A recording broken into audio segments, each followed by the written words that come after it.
Assalamualaikum warahmatullahi wabarakatuh. Nama saya Ziva Zahra dari kelas 11 MIPA 3, absen ke-36. Di sini saya akan mempresentasikan peta konsep yang telah saya buat mengenai perjalanan rempah di Nusantara. Indonesia dulu dikenal dengan nama Nusantara. Sejak zaman dahulu, Nusantara dikenal sebagai daerah penghasil rempah-rempah. Rempah-rempah sudah lama digunakan oleh penduduk Nusantara dan bangsa-bangsa lain untuk obat-obatan, bumbu masakan, dan juga pengawet makanan. Wilayah penghasil rempah-rempah dibagi menjadi dua daerah, yaitu di bagian timur dan di bagian barat. Yang pertama di bagian timur, yaitu di Kepulauan Maluku dan di Kepulauan Banda yang menghasilkan cengkeh dan pala. Yang kedua di bagian barat, yaitu di Pulau Sumatera, Jawa, dan Kalimantan yang menghasilkan lada.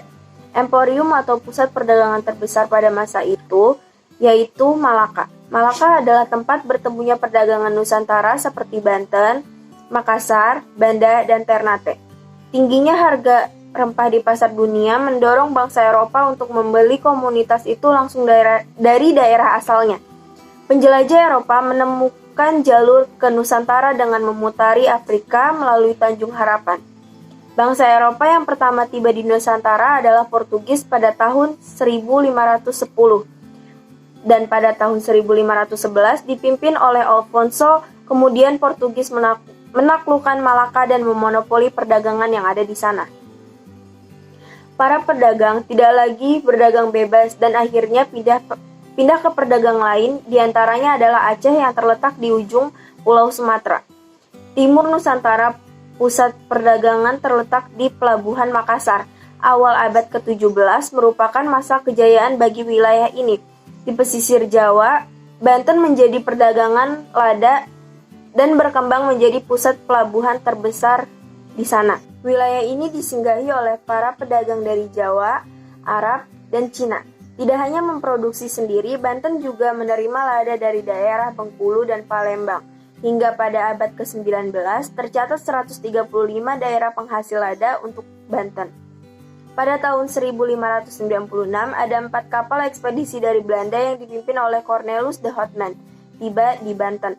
Kedatangan de Houtman ke Nusantara diikuti oleh perusahaan dagang lainnya asal Belanda. Untuk mencegah persaingan tidak sehat, pemerintah Belanda mendirikan VOC pada tahun 1602.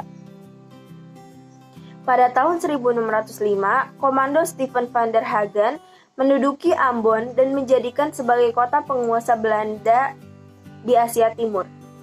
Pemimpin tertinggi dijabat oleh Peter Both. Pada tahun 1619, Jan Pieter Zoon Koon berusaha menguasai wilayah administratif Belanda.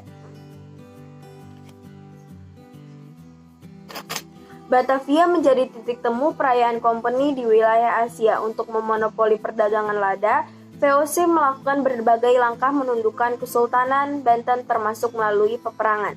Hingga akhirnya Banten berhasil ditundukkan pada tahun 1684. Pada pertengahan abad ke-17, VOC melakukan penyerangan ke Makassar agar dapat menguasai perdagangan rempah di timur Nusantara. Dengan ditandatanganinya perjanjian kesultanan, akhirnya ditaklukkan pada tahun 1667. Penguasaan di kota-kota itu membawa era baru bagi perdagangan di Nusantara. Pedagang Nusantara masih tetap melakukan perdagangan dengan rute yang beragam. Sekian presentasi dari saya, mohon maaf bila ada salah kata. Wassalamualaikum warahmatullahi wabarakatuh.